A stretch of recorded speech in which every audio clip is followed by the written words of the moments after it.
Up on Mountain News this morning, a child is recovering after a side-by-side incident in Lawrence County. And Congressman Andy Barr met with veterans at an event in Richmond where he told them they had more benefits and faster claim process times now.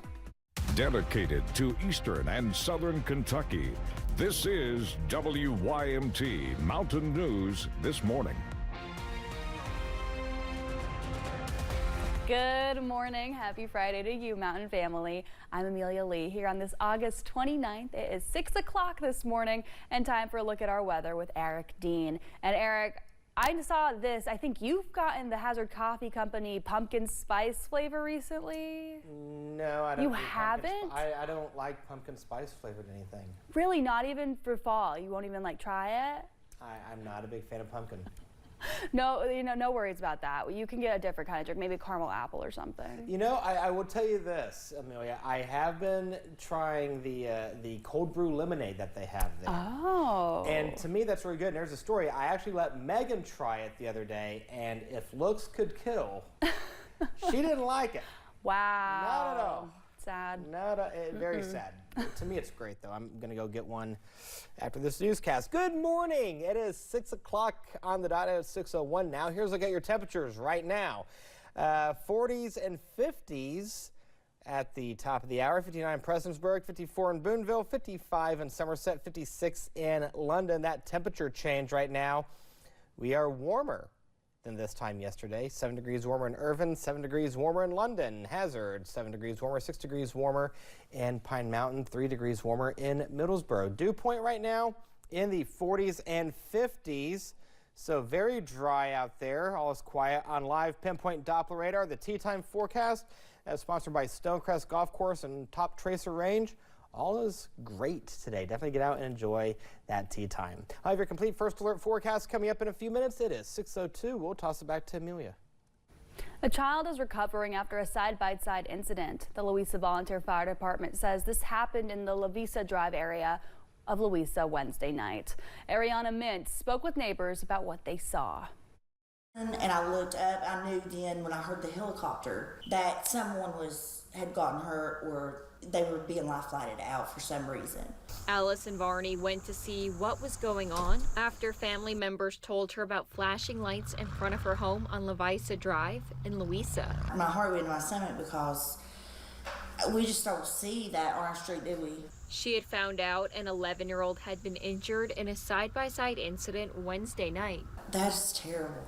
I mean, I hate that for them. They can be very, very dangerous. You know, riding any kind of thing, you know, you take a risk. But that's terrible. At 11, I hope it's not a lifelong injury, you know, something that he'll suffer with. The Louisa Fire Chief Eddie Preston says the 11-year-old flipped the side-by-side and had to be flown to the hospital. Yeah, when he left the scene, he was talking, he was fine, he was stable. Everything was good, and just for the extent of his injuries, he needed to go someplace with a little bit of higher care. I knew instantly whenever I heard, before I even seen the helicopter, when I heard the helicopter, I knew instantly then, and there was a pit in my stomach because I knew that someone was getting life flighted. Varney wishing the best for the child and his family. And my heart just went out to him. I hope that he recovers and does well. Ariana Mintz, WSAZ, Louisa. The Louisa Fire Department says the 11-year-old was taken to a juvenile trauma center. The department says the child was stabilized on scene and is expected to make a full recovery. Well, Congressman Andy Barr met with veterans at an event in Richmond yesterday. He told a packed room of vets that changes to the Veterans Administration have led to more disability benefits and claims being processed faster. Some veterans say the big beautiful bill is doing more harm than good for veterans and those who depend on them. They say their needs are not being met, especially within the VA. He supported the big ugly bill, and I think it's going to hurt a lot of people. Veteran Bud Andrews claims cuts to the VA are hurting people who have been there decades, seeing appointments being stretched out for longer delays.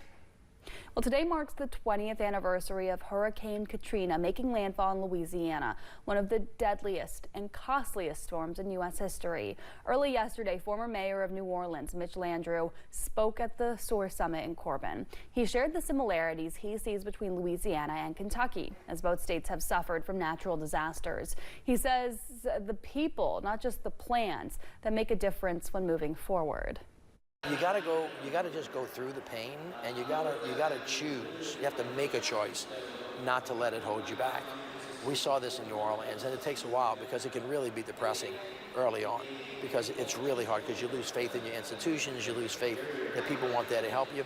You just gotta stick with it, and if you can't find a way, you just need to make one. Today is the last day of the SOAR Summit, and more special guests, including Governor Andy Beshear and Congressman Hal Rogers, will be speaking. Well, Beshear made a Team Kentucky briefing in Frankfort yesterday. During his update, the governor announced applications are available for more than $2 million in federal funding through the Violence Against Women Act. It's designed to help prevent sexual assault and domestic violence, among other things. The governor also announced 3 more counties in our area as recovery-ready communities. Those were Clay, Letcher, and Owsley counties.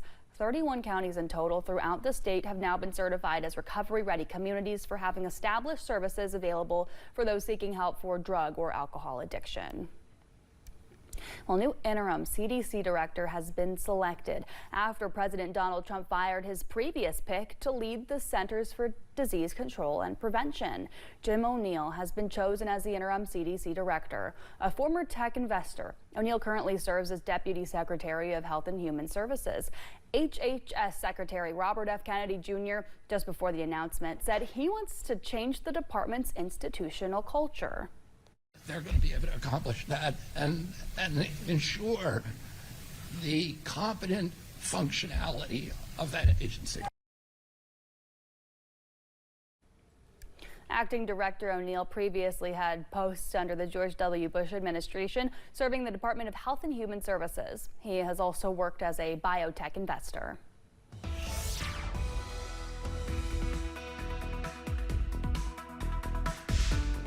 All right, go ahead and take a look here at your first alert over the next 24 hours. You can see rain is lit up in yellow. Rain chances will be in the forecast as we go throughout the afternoon and early evening hours. It's a very, very small chance. The majority of us, though, will stay mainly dry. If you have plans this Labor Day weekend, temperatures will be in the upper 70s and low 80s, keeping a slight chance of shower activity in the forecast Sunday night, and then a chance of storms for the day on Monday. And you can see on the satellite radar right now, all is quiet as of 6:07. You can see high pressure is in control, but we do have more storm chances and cooler temperatures in the forecast. Details coming up in the first alert forecast in a few minutes. Right now it is 6:07. We'll toss it back to Amelia. Well, thank you so much for joining us on Mountain News this morning at 6:08. Well, we are